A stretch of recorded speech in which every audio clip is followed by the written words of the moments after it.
This video was made possible with your support, so I just wanted to say a huge thank you to my patrons, and many of our subscribers have requested a video on the history of the metal band Acid Bath. But before we start, don't forget to smash the bell notification button to be notified every time I upload a new story on my channel, so let's get to it. Acid Bath was a sludge doom metal band hailing from the New Orleans area, but they were not a New Orleans band. As guitarist Sammy Duet would tell Buzzmonger magazine in the 90s, let me clarify that. We are not a New Orleans band, never was, and never will be. No offense to anybody, we're from the bayou, the swamps, as far south as you can go. That's where we're from until you hit the water, he'd say. And Acid Bath was together for a pretty short period of time, for only 6 years from 1991 to 1997. And they seem like a band who could have had a long and successful career had they not made bad business decisions, fought over musical directions, or had tragedy strike along the way.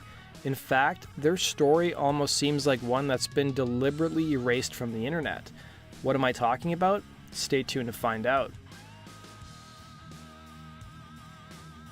If you're like me and you want to listen to your favorite band or show a friend or family member a certain song you like, you'll probably first head to YouTube. But if you do that with Acid Bath, you will probably get this screen or get a bunch of videos of some really poor quality bootlegs, or my personal favorite, a guy literally recording a song he's playing in his living room. That's fan dedication right there, and I'm not knocking them at all. It's great that fans are doing what they can to let other people discover and hear Acid Bath possibly for the first time. It's just a shame that the band's record label thinks it's still 1996. So what the hell is going on, you're probably asking? Well, Acid Bath was signed to an independent label named Rotten Records, which frontman Dax Riggs admitted to Self-Titled magazine wasn't a good company, and towards the end of the band's career they wanted to leave their contract, but they were unable to do so. There's only one official Acid Bath video on YouTube, and it's for the only music video the band ever cut, and that was for their song Tubabo Kumi. And one YouTube comment for that video probably explained the situation the best, saying the record label has a scorched earth policy when removing the band's songs off YouTube. And fans have repeatedly raised the question in the comment section, asking for the label to leave the band's songs on the platform, with the record label actually responding with their own statement saying Spotify doesn't pay shit either, none of the streaming services do. When they do, we'll get on board. You can preview Acid Bath on iTunes, the statement would read. Thankfully, as recently as March of this year, the band's catalog finally appeared on Spotify, but not on YouTube still. So let's get back to the history of the band.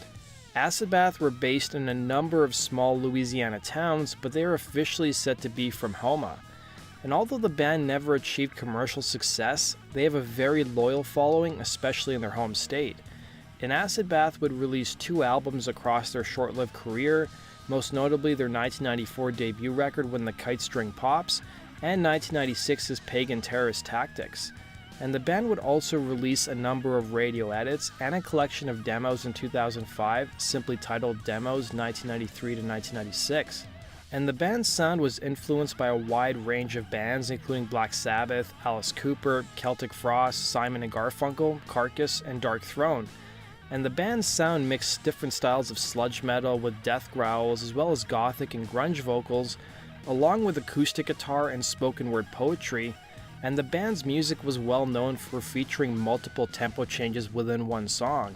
The band was made up of members of 2 earlier bands, including Dark Carnival and Golgotha. Acid Bath guitarist Sammy Duet, as well as bassist Audie Pitre, were from Dark Carnival, while vocalist Dax Riggs, as well as guitarist Mike Sanchez and drummer Jimmy Kyle were from Golgotha. And originally Acid Bath was named Golgotha, as frontman Dax Riggs would reveal to an interviewer and claim that the band only changed their name to Acid Bath after learning a band in Europe had the same name. And the band's 1994 demo, Hymns of the Needle Freak, would earn them a record deal with independent label Rotten Records. And their debut record, 1994's When the Kite String Pops, would feature a painting of a creepy clown done by serial killer John Wayne Gacy while he was on death row for the murder of over 30 young men. He would be executed in May of 1994, and the cover of the album has the words Pogo the Clown, as well as a signature by Gacy himself. And Gacy would perform at community events as Pogo the Clown.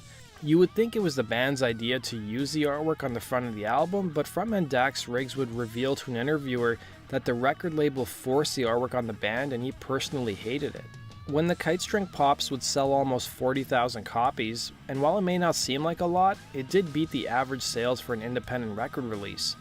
And the band's debut album wouldn't be the only time the group would go into the controversial route with their artwork, as their 1994 extended play release called Edits used artwork by serial killer Richard Ramirez, who was also known as the Night Stalker, and terrorized the LA and San Francisco areas in the mid-80s.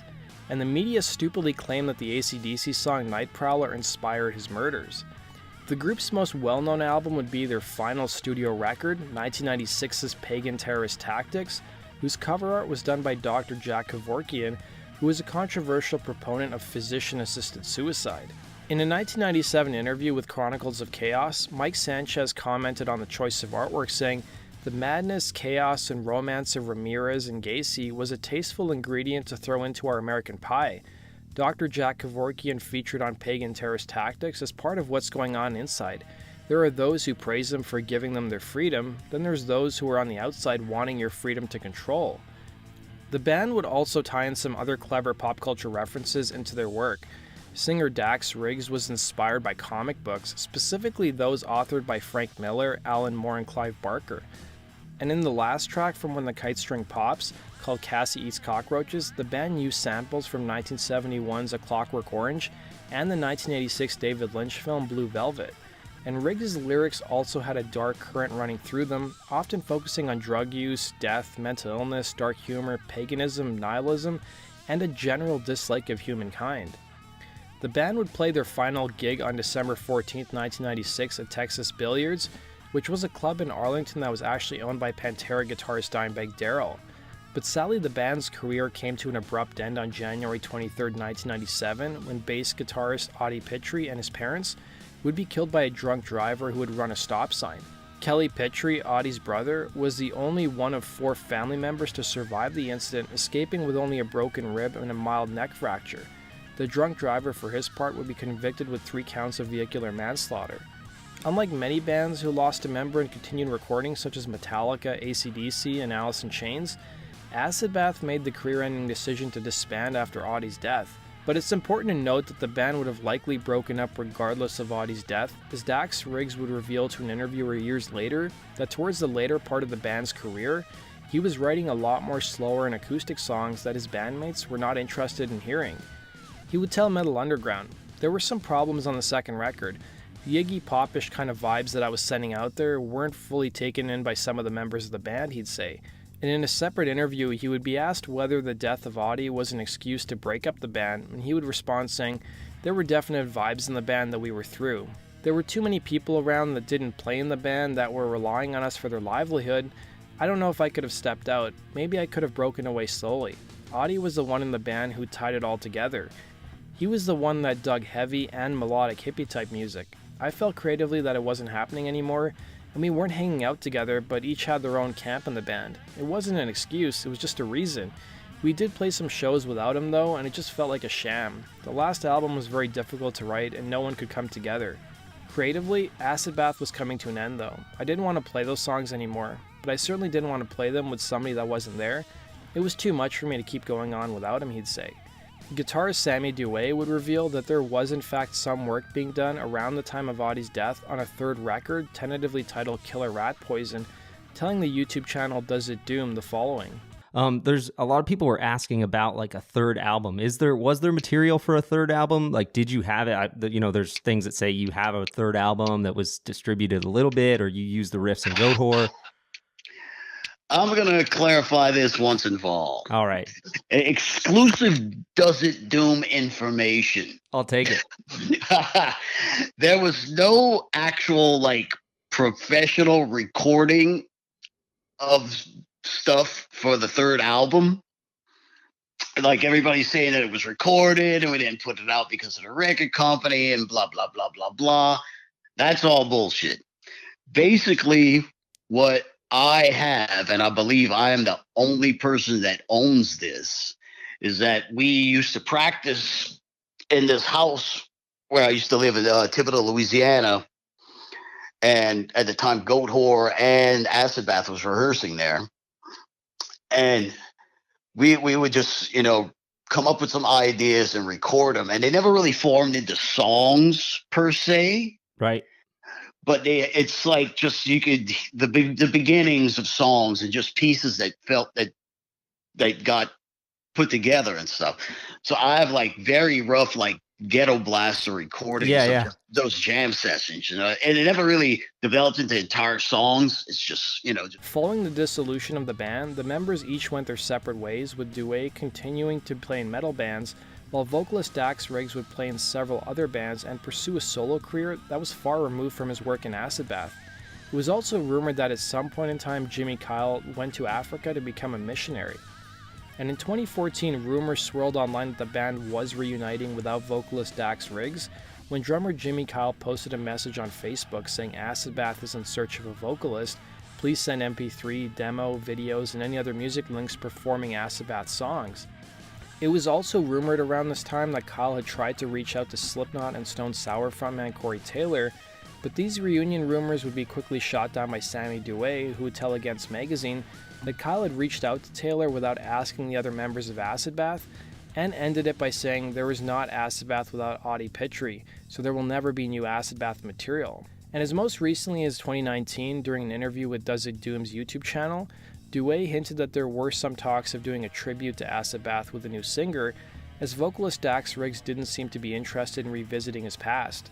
So it does beg the question, would Riggs ever front an Acid Bath tribute in the future? Well, he would tell The Gauntlet in 2010, I am still interested in metal. I'm just unhappy with the state of it right now, almost embarrassed. I do check things out and I'm just waiting for something to happen. He would also go on to express his interest in starting a doom metal project, but in an interview with Metal Underground, he would go into more detail saying, I've had some promoters that have approached us. I wouldn't mind overseeing it if I could just get somebody to do my part, while I sit in the audience and direct. I just don't think it would be possible. I think it would be cool if it sounded right. I wouldn't want to rip people off. We can do just like Tranquilized. We can just do the slow songs, so all that you can do is cash in. We could get people in there and they won't be able to hear the songs they want to hear, F that, he'd say. So there you guys have it, a history of the band Acid Bath. Let me know in the comments how you discovered the band, whether it was online or whether you were listening to them back when they were around in the 90s. Let me know in the comments section below. Thanks for watching, guys, and we'll see you next time on Rock and Roll True Stories. Take care.